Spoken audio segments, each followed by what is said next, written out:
By sunrise, Pompeii was still alive.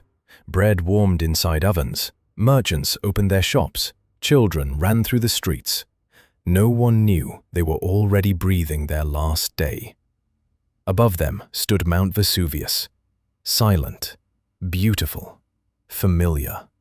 A mountain they had trusted their entire lives. But beneath its green slopes, the earth was preparing to open. And before the next sunrise, the city would vanish. Not burn, not fall, vanish.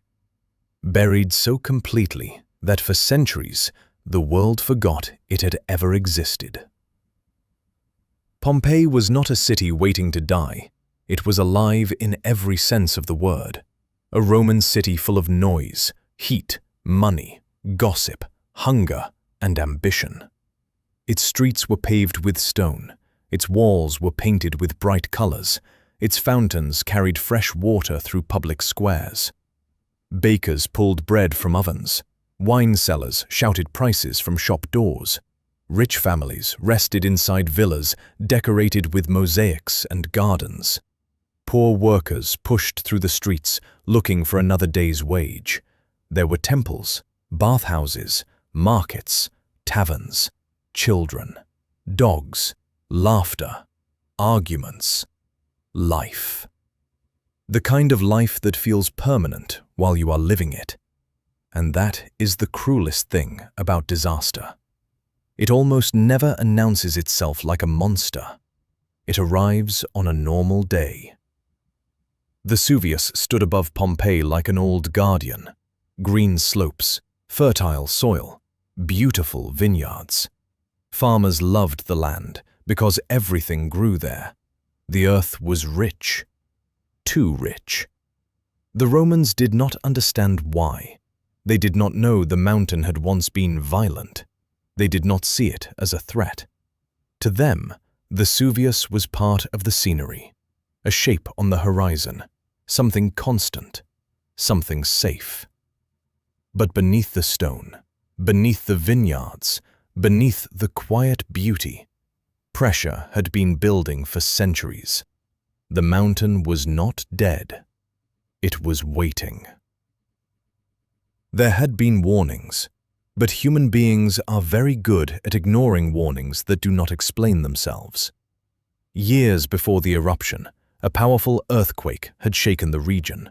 Buildings cracked, temples fell, homes were damaged. People repaired what they could and continued living. Because that is what people do. They survive one disaster, then convince themselves the worst has passed. In the days before the eruption, the earth trembled again. Small shocks, strange vibrations. Maybe animals became restless. Maybe wells changed. Maybe people noticed the ground was not as still as it should have been. But Pompeii was used to tremors. The city had felt the earth move before. So most people stayed. They went to work. They argued. They ate. They slept. They looked at the mountain and saw nothing. Then came the day. A summer day in the year 79 AD. The city woke as usual. No one in Pompeii knew they were living through the last morning of their lives. A baker may have placed loaves into the oven. A woman may have braided her daughter's hair. A merchant may have counted coins. A slave may have looked toward the mountain and wondered if the air felt strange. Small lives, small thoughts, small routines. And then, Vesuvius opened. At first, it may have sounded like thunder. Deep, low, unnatural.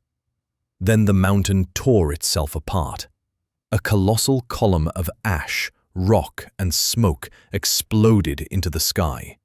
It rose higher and higher until it looked like a black tree growing out of the earth. People stopped in the streets. They stared upward. Some did not run at first. They watched, because the human mind needs a moment to understand the impossible. The sky darkened, The sun began to disappear, and then the first ash began to fall. Soft at first, almost silent, like grey snow. But this snow was not cold. It was death. Soon, pumice stones began raining from the sky, small at first, then heavier, then relentless. They struck roofs, courtyards, streets, shoulders, heads. People covered themselves with cloth. Some ran into homes, some ran toward the gates. Some tried to gather money, jewelry, documents, food. Because even at the edge of death, people still think about what they can carry. A father may have grabbed his child. A mother may have searched for someone lost in the crowd. A servant may have waited for an order that would never come. The city that had been full of voices now became full of screaming. And above it all, Vesuvius kept breathing darkness into the sky. The ash grew thicker. The air became harder to breathe. Day turned into a strange kind of night. Not the night that brings sleep. A false night. A choking night. A night made of dust and fear. People lit lamps in the middle of the day. They wrapped cloth over their mouths. They stumbled through streets they had known all their lives but could no longer recognize. The familiar city disappeared piece by piece. A doorway vanished. A fountain vanished. A street corner vanished. The world became gray. And still, some people stayed. Maybe they thought it would pass. Maybe they feared the roads. Maybe they had elderly parents who could not walk. Maybe they were too poor to leave. Maybe they simply could not believe that an entire city could die. That belief killed many of them. As the hours passed, Pompeii became a trap. The weight of falling ash and pumice grew heavier on rooftops. Some roofs began to collapse. People hiding indoors were crushed where they waited.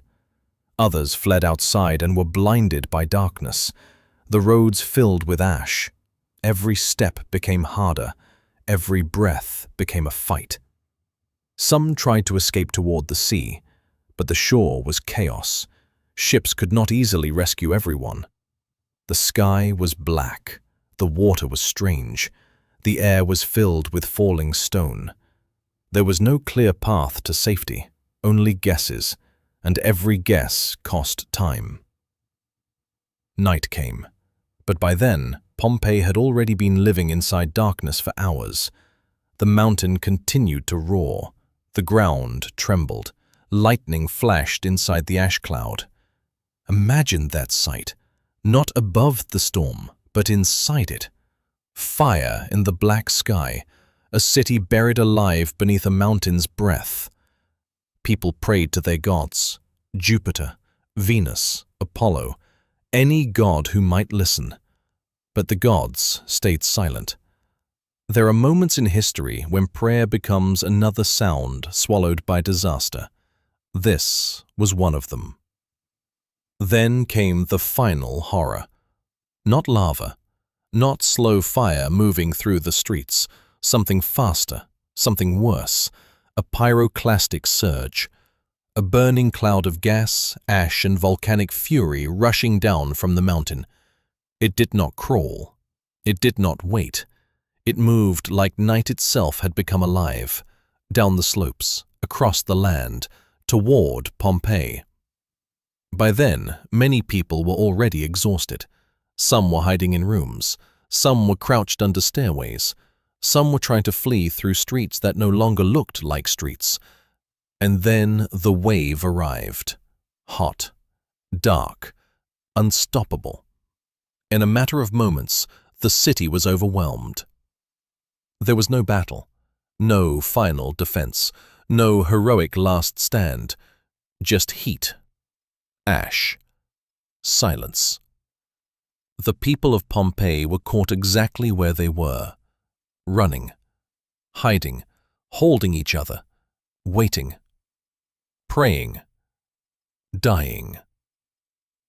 By morning, Pompeii was gone. Not damaged, not conquered. Gone. The city had disappeared beneath layers of ash and stone. Its streets were buried. Its houses were buried. Its markets were buried. Its people were buried. The ovens still held bread. The walls still held paintings. The rooms still held furniture.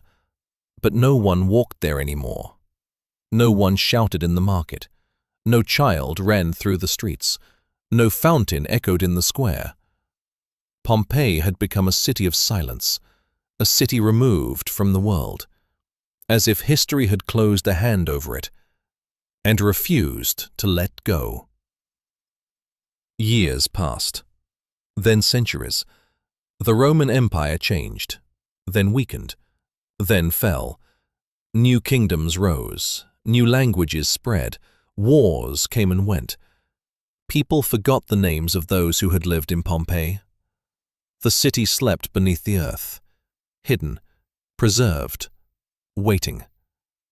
And then, long after everyone who knew Pompeii had turned to dust, the city returned.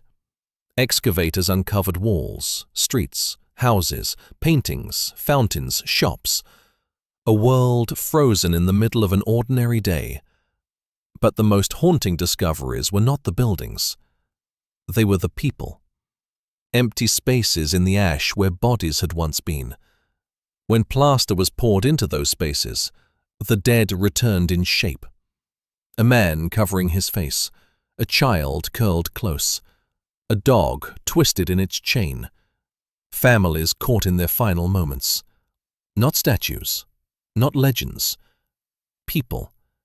People who woke up one morning thinking they had more time. That is why Pompeii still disturbs us. Not because a volcano erupted. Volcanoes erupt, mountains break, earth changes. That is nature.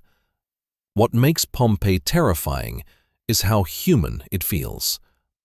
The bread in the oven, the writing on the walls, the rooms half used, the lives interrupted mid-sentence.